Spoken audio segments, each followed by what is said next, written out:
किस तरह का माहौल आपको अलायंस के लिए लग रहा है और बीजेपी के कैंपेन? देखिए, पूरे जम्मू कश्मीर में आज लोग बड़े उत्साह के साथ चुनाव की वेट कर रहे थे और मैं धन्यवाद करना चाहता हूँ सुप्रीम कोर्ट का। सुप्रीम कोर्ट के आदेश के बाद यहाँ पर चुनाव हो रहे हैं और जो माहौल है वो अलायंस के पक्ष में है।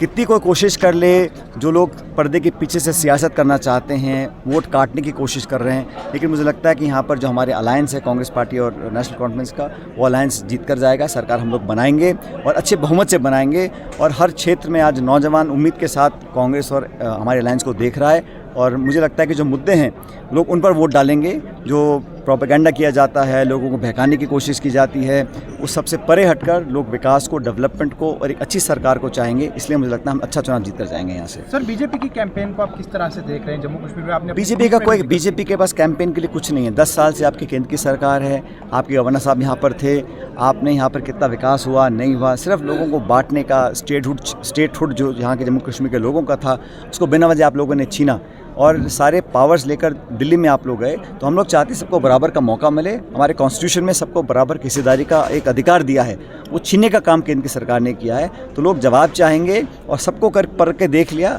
सरकार हमारी बनेगी और बहुमत के साथ बनेगी। सर, मैनिफेस्टो पर बार बार बीजेपी सवाल उठाती है, नेशनल कॉन्फ्रेंस और कांग्रेस के मैनिफेस्टो पर कहेंगे जो हमारी पार्टी का जो मैनिफेस्टो गारंटीज़ हैं वो सबके सामने हैं। हम तो रोज़गार की, डेवलपमेंट की, विकास की, लोगों को मौका देने की, महिलाओं को, गरीबों को, किसानों को, नौजवानों को मौका देने की बात करते हैं।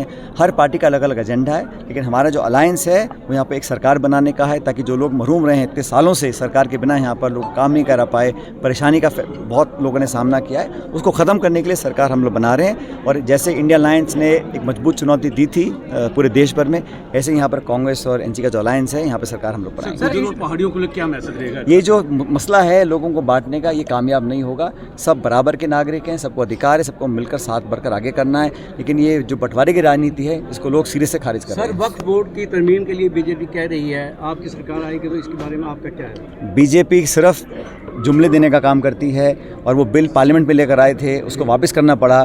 तो अनेक ऐसे बिल्स हैं जो लोकसभा में वो अब अपने जिस तरह से वो ज़बरदस्ती पास किया करते थे वो अब नहीं कर पाएंगे, क्योंकि राहुल गांधी जी के नेतृत्व में, राहुल गांधी की लीडरशिप में पार्लियामेंट के अंदर अब उनको जवाब देना पड़ रहा है और इसीलिए वो बार बार राहुल गांधी को टारगेट भी कर रहे हैं। जिस ज़बान का इस्तेमाल किया गया, केंद्र के मंत्री बोलते हैं कि उनको आतंकवादी बोलते हैं, किस अधिकार से बोलते हैं? उनको माफ़ी मांगनी पड़ेगी भारत की सरकार को और बीजेपी को।